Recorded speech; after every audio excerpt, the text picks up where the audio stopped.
What's up, YouTube family? It's Andrea here at VW Family Farm. Welcome back to the homestead. It is a beautiful day here in January. We sometimes get breaks in our weather here in the south and it doesn't feel like winter at all. It actually feels pretty much like spring. It's wonderful, but at the same time it starts making you think spring is almost here, and it's not. So you can't get fooled into that. Cold weather will be back. But it's a nice day today. I'm outside getting a little sunshine, and I just thought I wanted to spend a few minutes with you guys. So let's head into the greenhouse where it's not as windy and maybe y'all can hear better. Look at all that color. I just love walking in here. It's so beautiful.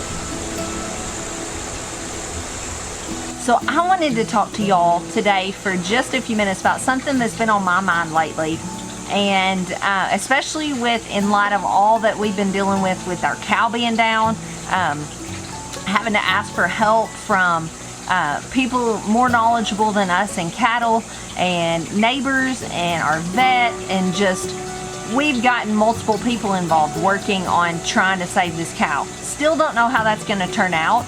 But it's just really got me thinking. We are in cattle country here in Arkansas. That's where we live. That's the part of Arkansas we live in. There's parts of Arkansas that is complete, like row cropping, farmland. That's not where we live. We're surrounded by cattle farmers. But that doesn't mean we know everything there is to know about cows. And sometimes stuff happens like happened a little over a week ago, and we need help. We don't know it all. We will readily admit that. So when things like this happen that is above our level of experience, we have to call on someone for help. Now, if you don't have a farm, it probably always sounds like the right solution, just call the vet. But really any animal.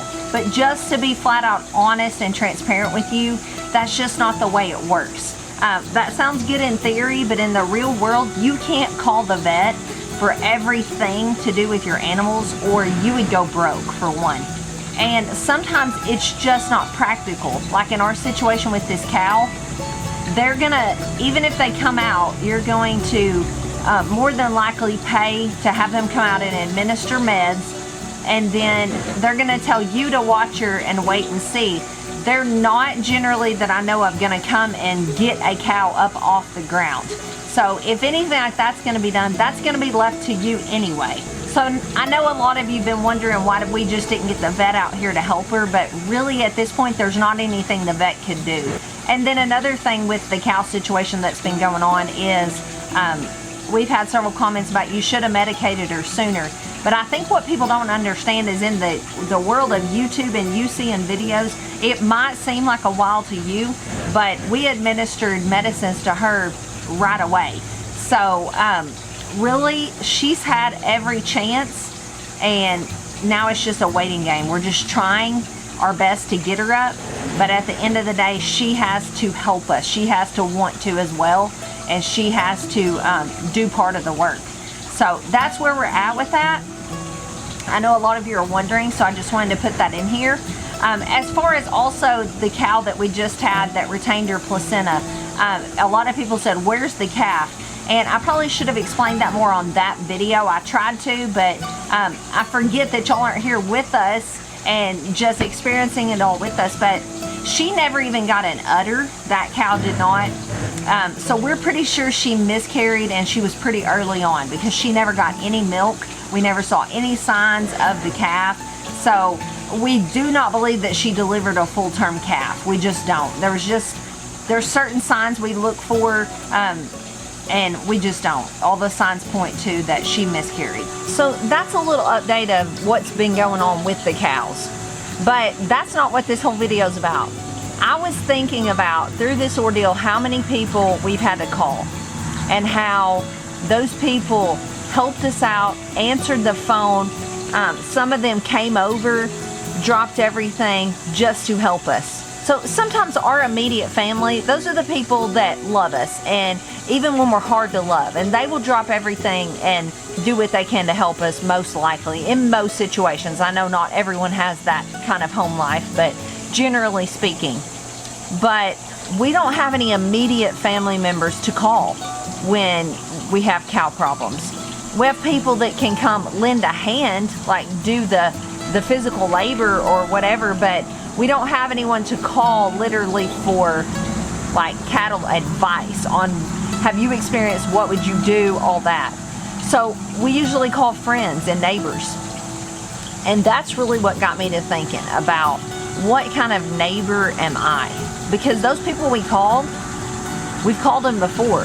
So a lot of times when they see our name, they're probably like, oh, what do they want now? But you know what? They dropped what they were doing and came and helped us, or talked to us on the phone. Just whatever we needed at the time. And it got me to thinking, am I that kind of neighbor to where maybe all this knowledge I'm gaining through people teaching me about cows and all these procedures I've gotten to do this year, do I pass those on? Will I pass those on when a few years down the road when someone calls and needs me? Now, most of us have busy lives, so I'm not saying anytime someone calls you, we should just drop everything and go help them, because sometimes what you're doing at the moment might be what you need to be doing. But maybe just take a minute, maybe they just need a kind word or you to talk to them on the phone. And so that's what I've been thinking about, is do I do that for people? Do I stop what I'm doing, even if it's just to send a text back and say, sure, here's what I would do, or praying for you, or whatever the case may be. Maybe they just need a moment of your time. And so I started thinking about, I want to be that kind of neighbor. Whether they live down the street or whether I'm talking to them on YouTube, that just when I feel prompted to say something specific to someone, to say it.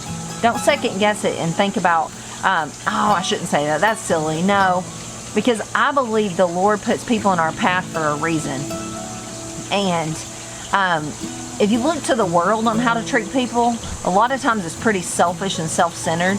Just turn on the news and you'll see what I'm saying.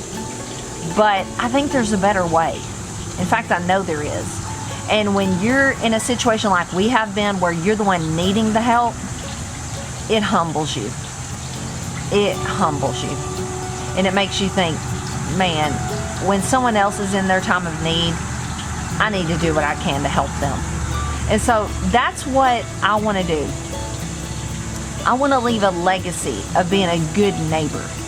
That when people think about me in years to come, they think good things of how I made them feel special or valued. How I took time, maybe just to listen to them. Maybe I had no advice to give other than just to listen to them.